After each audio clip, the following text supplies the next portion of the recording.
Hi, it's Ralph and Lonnie D'Amicis, authors of the Planetary Calendar, back with a monthly forecast. This time we're going to be talking about February 2025.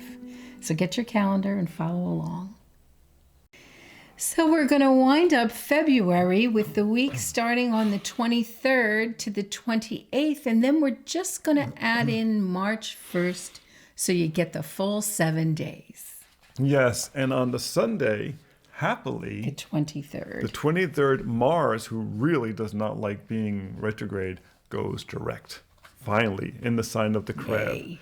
So We feel like we've waited a long time for that one. That Mars retrograde has been a doozy. Oh my God. And it was all the way into Leo. It was happily and safely in Leo and comfortable in Leo, and it went retrograde all the way back to 17 degrees of the crab. That's a long ways to go. Now it's got to work its way back out again. Right. So we've got this shadow period, and I always caution people about throwing a big party for one of these personal planets going direct too soon, but it will release some of this physical tension that has been built up. You're like coiled up. Watch out that you don't sort of explode out of it, thinking, "Oh, I'm free now," and then you trip while running and you get an injury or something like that afterwards. So be a little bit careful about your physicality.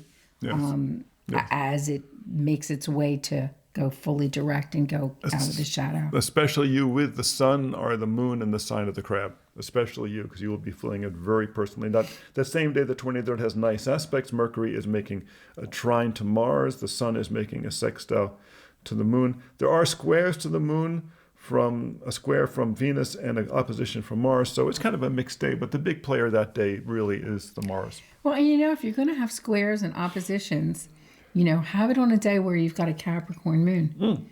Because you've got that sort of bit of restriction, that, self-control, all of that happening there. And you can weather those squares and oppositions a little bit more because you've already got a mental state, an emotional state that's prepared for that. Now it's going to be a Capricorn moon all Monday up until late in the evening, about 9:30, almost 9:40 p.m. So you're going to have that nice steady moon during that day. There's a whole bunch of nice aspects to the moon, social aspects from Mercury, Saturn, Uranus, and Neptune.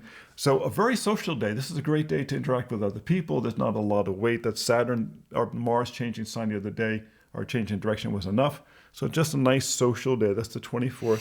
It seems like, that social energy is pushing you towards that social moon of Aquarius that's coming up. That'll be in effect for the full day on the 25th. Right. Now on the 25th, you have Mercury conjunct Uranus. Or no, I'm sorry, Mercury conjunct Saturn.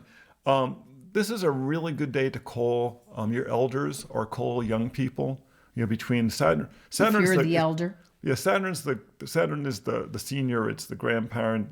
The Mercury is the grandchild. It's a great day to reach out, or to father and mother, or to to your father and mother, or to to your kids. Reach out to them on that day. It's a real good day for communications with them. Or have a chat with your boss. Right, there you go too. Okay, I'll chat with you. I'm not going to say kiss up to him, but and because you may want to think about it. There's nice aspects going on to that Aquarius moon, so it's a very good communication moon. A very, very good communication moon. Yeah, and that Aquarius moon continues all day on the 26th. We've got because it changed so late in the day on the 24th, we've got those 2 full days of the Aquarius moon. Right, and there's the only thing going on that day is a square from the moon to the planet of Uranus. So watch out for weird little things happening. Uranus is real good at being... Well, again, Earth-based things, with true. That Taurus, he's not done. No. He's getting later in the sign. Uranus started out this month at 23 degrees, so it's getting late in the sign of Taurus, and I think that Uranus has some work to finish up. I'm sure he'll retrograde back and be in Taurus again, but, still has some work in shaking up the global consciousness about things that relate to the earth. So oh my gosh, on the 27th, which is that new moon, is going to take place at 9 degrees Pisces, Okay, there's a lot going on that day. Let me just actually read you the section from the calendar. You do have your calendar, Letter yes? J. You do have your calendar, yes. You really need to have your calendar if you're going to follow along and live life strategically. Letter J, the white circle day of the month on the new moon finds 5 planets and the asteroid Ceres in Pisces, and a loose square to Jupiter in Gemini, and a trine to Mars. Mars in, I say Scorpio, is actually Cancer. Sorry, we just found another little error. Mea culpa. All the activity can be distracting, so remember that the solution to distraction is action. So be proactive on that day. Don't sit around on your hands, especially otherwise you'll get they'll roll over you. Then on the 28th is mostly lunar aspects, mostly positive again. This is a really nicely social week, don't you think? This is a good week. Yes. This is a good week. Yes. And the harbinger of the good week is that Mars turning direct on the first day of the week, and then at the end of the week on Saturday, peeking ahead to March the 1st, we're going to see that Venus goes retrograde. So we got these little bookends right here. But I want to remind you that Venus retrograde works so much better than Mars and Mercury retrograde. Yes. Think about it logically. Mars and Mercury are externalized energies.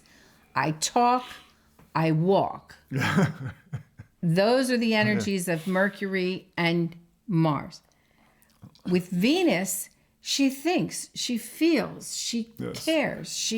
It's an internalized energy. She loves to be retrograde. Yes. Because she doesn't have to put on a show of being too active. Let me lay on the couch and eat chocolates, and think about all the beauty in the world and all the fairness that should be accomplished. So she's going to go retrograde. And beyond that, above the number is a whole lineup of nice aspects of the moon. Social. Yeah. Yes. So it's a social day. Yeah. And the moon is in Aries until 1 a.m. It's in Pisces until 1 a.m.